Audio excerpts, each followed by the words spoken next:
এক পুতিনের নামেই যেন গোটা পশ্চিমাদের বুকে কাঁপন ধরে যায়।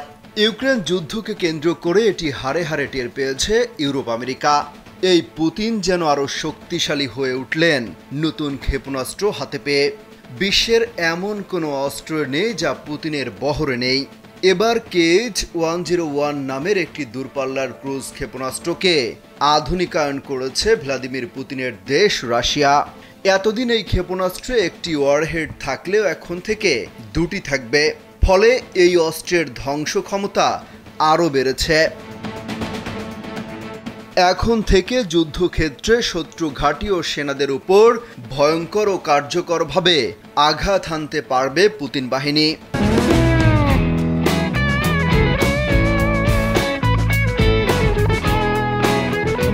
বুধবার গোয়েন্দা তথ্যের ভিত্তিতে এই তথ্য জানিয়েছে ব্রিটিশ সংবাদ মাধ্যম নিউজউইক।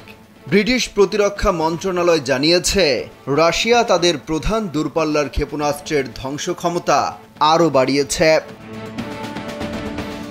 এর আগে KH-101 ক্ষেপণাস্ত্রকে রাশিয়ার প্রধান নির্ভুল গাইডেড যুদ্ধাস্ত্র হিসেবে উল্লেখ করেছিল যুক্তরাজ্য।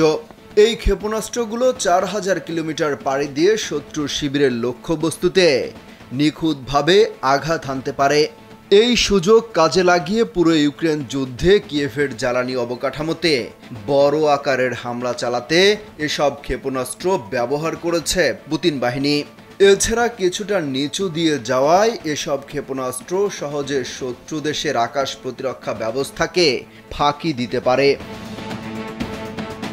পুতিনের নতুন অস্ত্রের সক্ষমতার সঙ্গে সঙ্গে ব্রিটিশ গোয়েন্দা প্রতিবেদনে এই ক্ষেপণাস্ত্রের একটি দুর্বল দিকও উঠে এসেছে।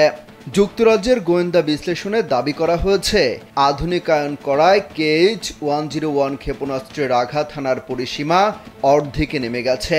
তবে দূরত্ব সীমা কমলেও ইউক্রেনে হামলা নিয়ে চিন্তার কোনো কারণ নেই রুশ বাহিনীর। কারণ এই ক্ষেপণাস্ত্র দিয়ে ইউক্রেনের যে কোনো জায়গায় খুব সহজে হামলা চালাতে পারে মস্কো।